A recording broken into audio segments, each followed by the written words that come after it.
انسداد دہشت گردی عدالت لاہور میں جناح ہاؤس جلاؤ گھیراؤ کے مقدمے میں سابق گورنر پنجاب عمر سرفراز چیمہ کی اہلیہ رابعہ سلطان کی شناخت پریڈ، ملزمہ کو شناخت کر لیا گیا۔ عدالت نے پولیس کی رابعہ سلطان کے جسمانی ریمانڈ کی استدعا مسترد، جوڈیشل ریمانڈ پر جیل بھیج دیا گیا۔ رابعہ سلطان کا کہنا تھا کہ ان کا کسی پارٹی سے تعلق نہیں، گھریلو خاتون ہیں، شوہر کے کیسز کی پیروی کی سزا دی جا رہی ہے۔ منی لانڈرنگ کیس میں پی ٹی آئی کے صدر پرویز الہی کا جسمانی ریمانڈ کیوں نہیں دیا گیا؟ ایف آئی اے نے فیصلے کے خلاف سیشنز کورٹ میں اپیل کر دی۔ اپیل میں کہا گیا ہے کہ جوڈیشل میجسٹریٹ نے حقائق کے برعکس فیصلہ سنایا۔ پرویز الہی کے خلاف منی لانڈرنگ کی تحقیقات کرنی ہے، جسمانی ریمانڈ نہ دینے کا حکم کالعدم قرار دیا جائے۔ ایڈیشنل سیشنز جج نے اپیل پر نوٹس جاری کرتے ہوئے 4 جولائی کو جواب طلب کر لیا۔ پیپلز پارٹی اور نون لیگ حصول اقتدار کے لیے دبئی میں ہیں۔ پی ٹی آئی رہنما شاہ محمود قریشی کی تنقید، کہا بلاول بھٹو اور مریم نواز وزارت عظمیٰ کے امیدوار ہیں، آج یا کل آئی ایم ایف کا پول کھلنے والا ہے، ڈار صاحب کو آئی ایم ایف کے آگے گھٹنے ٹیکنے پڑے۔ سابق وفاقی وزیر نذر محمد گوندل نے تحریک انصاف سے علیحدگی اختیار کر لی، 9 مئی کے پرتشدد واقعات کی مذمت، کہا اداروں کے ساتھ تصادم کی سیاست پر یقین نہیں رکھتے۔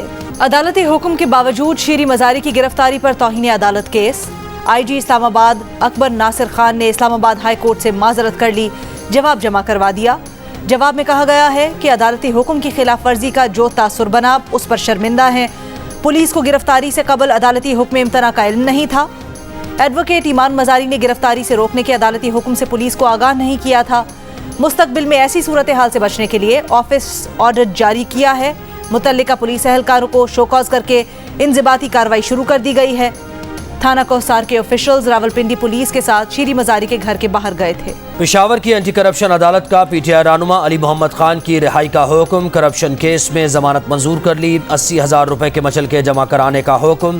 سابق وزیر مملکت علی محمد خان جوڈیشل ریمانڈ پر مردان جیل میں ہیں۔ لاہور کی انسداد دہشت گردی عدالت میں پی ٹی آئی رہنما شاہ محمود قریشی اور اسد عمر کی ضمانت میں 7 جولائی تک توسیع۔ سابق چیف جسٹس ثاقب نثار کے بیٹے نجم ثاقب کی آڈیو لیک پر خصوصی پارلیمانی کمیٹی کی تشکیل کے خلاف کیس، اسلام آباد ہائی کورٹ نے نجم ثاقب کی خصوصی کمیٹی میں طلبی کے خلاف حکم امتناع میں 16 اگست تک توسیع کر دی، تحریری حکم نامہ جاری۔ اٹارنی جنرل کو 4 ہفتوں میں رپورٹ جمع کروانے کا حکم۔ عدالت نے پوچھ رکھا ہے کہ کیا آئین اور قانون میں شہریوں کی گفتگو ریکارڈ کرنے کی اجازت ہے؟ اگر گفتگو ریکارڈ کرنے کی اجازت ہے تو یہ کون سی ایجنسی یا اتھارٹی کس میکانزم کے تحت کرتی ہے؟ ریکارڈ آڈیو گفتگو لیک ہونے کی ذمہ داری کس پر عائد ہوتی ہے؟ عدالت کا سوال ہے کہ کیا شہریوں کی آڈیو لیک معاملے پر پارلیمنٹ کی خصوصی کمیٹی کو تحقیقات کا اختیار ہے؟ سپریم کورٹ میں سابق چیف جسٹس ثاقب نثار کے خلاف ریفرنس جاری رکھنے کی درخواست خارج، جسٹس اعجاز الحسن اور جسٹس منیب اختر نے فیصلہ سنا دیا۔ درخواست گزار نے ججز کے خلاف شکایت آنے پر فوری کارروائی کے احکامات دینے کی استدعا کر رکھی ہے۔ سپریم کورٹ نے درخواست کے قابل سماعت ہونے سے متعلق 13 جون کو فیصلہ محفوظ کیا تھا۔ وفاقی وزیر خزانہ اسحاق ڈار کا کہنا ہے کہ پہلی بار ایف بی آر نے 26 جون تک محصولات کی مد میں 7,000 ارب روپے جمع کر لیے، 30 جون تک ایف بی آر کی محصولات میں مزید اضافہ ہوگا۔ پاکستان کا آئی ایم ایف سے معاہدہ ختم ہونے میں 3 دن باقی، وزیر اعظم شہباز شریف کا چند روز میں آئی ایم ایف کی مینیجنگ ڈائریکٹر سے 4تھی بار رابطہ۔ آج صبح ہونے والے رابطے میں وزیر اعظم کا معاشی صورتحال کی بہتری کے اہداف، مشترکہ کوششوں سے حاصل کرنے کے عزم کا اعادہ، کہا آئی ایم ایف پروگرام کے نکات پر ہم آہنگی 1-2 دن میں آئی ایم ایف کے فیصلے کی شکل اختیار کرے گی۔ M D I M F نے کہا پاکستان کی معاشی صورتحال میں بہتری چاہتے ہیں۔ کرسٹلینا جارجیوا نے وزیر اعظم شہباز شریف کے قائدانہ عزم کو سراہا۔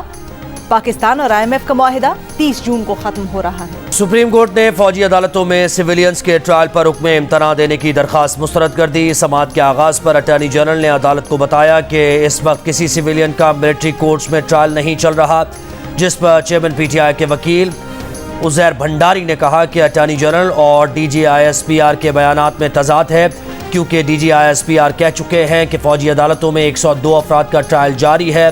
چیف جسٹس نے کہا کہ انہیں اٹارنی جنرل کی بات پر اعتماد ہے۔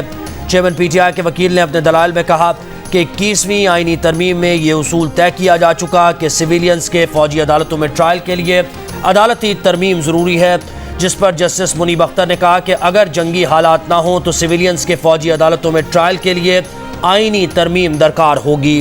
اٹارنی جنرل نے فوج کی تحویل میں موجود 102 افراد کی تفصیلات سپریم کورٹ میں جمع کروا دی۔ چیف جسٹس نے اٹارنی جنرل سے کہا ان 102 افراد کی فہرست پبلک کی جائے تاکہ ان کے اہل خانہ کو عید پر پتہ ہو کہ وہ کہاں ہیں۔